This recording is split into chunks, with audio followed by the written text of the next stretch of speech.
Hi guys. Okay, so today we are back with the second part of the lecture on molecular monitoring of CML and the molecular pathogenesis of CML.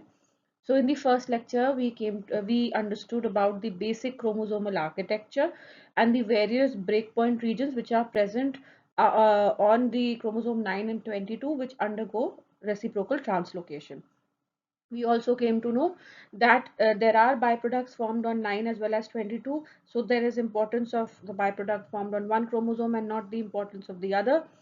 So why does it happen that we consider the translocated part on one chromosome important but the reverse translocated part on the other chromosome not important for pathogenesis?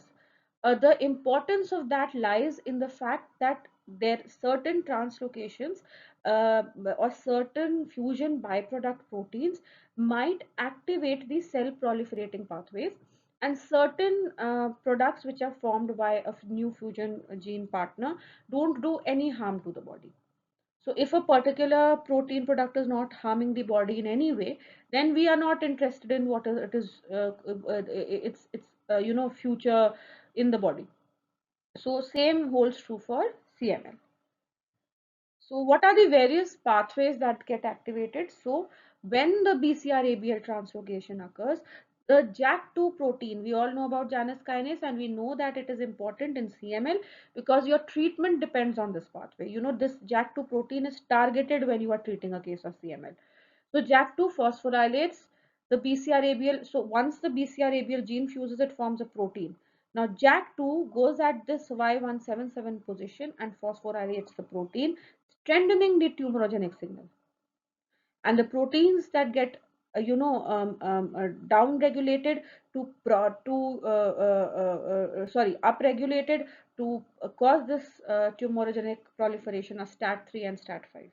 So that is why it is known as Janus kinase STAT pathway. So the treatment that is there is to targeting the JAK2 protein like ruxolitinib, nilotinib, bosutinib, etc., which targets this protein so that cytokines released down-regulate the STATs and prevent cell proliferation. So this is one very important pathway that you need to remember. The RAS MAPK ERK pathway is also important. The tyrosine kinase activity activates this pathway, resulting in unregulated cell proliferation. So what is the protein? The RAS is activated. There the protein was Y177. Here the protein is GAB2. Another important protein that gets overexpressed, which is synthesized through this pathway, is osteopontin. The word osteopontin you've heard in bone tumors also, as well as in bone marrow tissue, where it maintains the normal stem cell, hematopoietic stem cell niche of a bone marrow. So osteopontin, the word has osteo, you might think of bone. Yes, it is important in bone, but bone is not the only place where osteopontin works. As a stem cell regulator, as a milieu regulator, and if there is any mutation or overexpression of this milieu, it will disturb the hematopoietic stem cell niche and hence cause proliferation of abnormal proliferation of cells. You know that CML is caused by it's a clonal disorder caused by abnormal stem cell proliferation. Although it is chronic, yet the problem and the mutation is occurring at the stem cell level also. So here is the very, very important role of RAS, MAPK and ERK pathway. The DNA binding and apoptosis. So this is the methylation or the phosphorylation and the DNA repair genes and the apoptosis genes. All these pathways are, so the way to remember it is apoptosis should reduce and abnormal proliferation or abnormal activity should increase. So a BCR-ABL fusion protein inhibits apoptosis. BCR-ABL cells show resistance to drug-induced apoptosis, and they act on caspase 9 and caspase 3 processing, which are apoptotic enzymes. The CABL, that part of ABL, phosphorylates HIF-K2, a serine threonine kinase, in response to DNA damage and promotes apoptosis. So when this fusion occurs, this activity of ABL gets hampered. It cannot phosphorylate HIF-K2, and hence apoptosis is reduced. Icaros family gene in greater than 80% of pH positive ALLs it is seen. Remember that CML in blast crisis can also be ALL. ALL per se will also show pH positivity. This gene is being studied extensively in the PATHEMA trials and will soon become an important prognostic factor in patients with pediatric ALL. So the impairment provides a mechanism for unchecked cell progression and proliferation due to defective cells, as it is encouraged by BCR, ABL, TKI. So TKI and Icaro's gene mutation together, they help in proliferation of abnormal cells. A very informative tidbit: why are there two colons present between B cells? So this is just nothing, just nomenclature.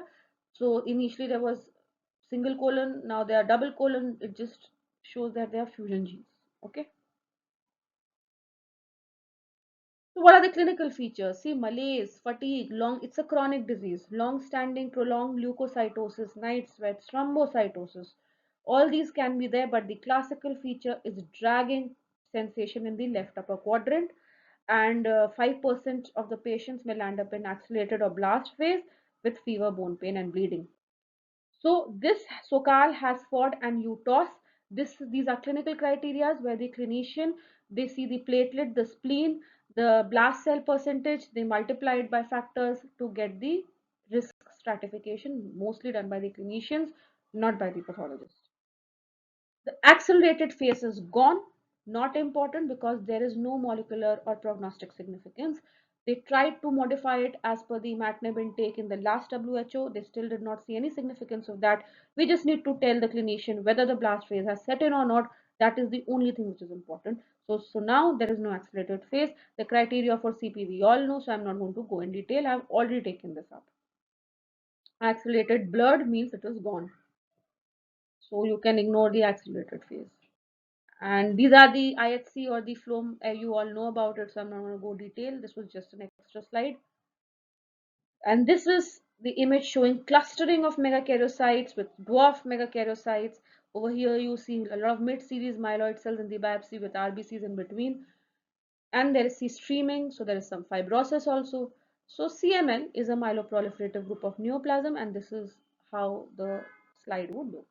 So thank you so much. It's a very, very short interaction actually. And the next one lecture would be important because now we'll be starting with the molecular monitoring. That is what the topic is actually, not the morphology, not the, that is already taken up in the previous lectures that I've taken. So I think that would be an important part. So stay tuned for the next lecture next month. Thank you.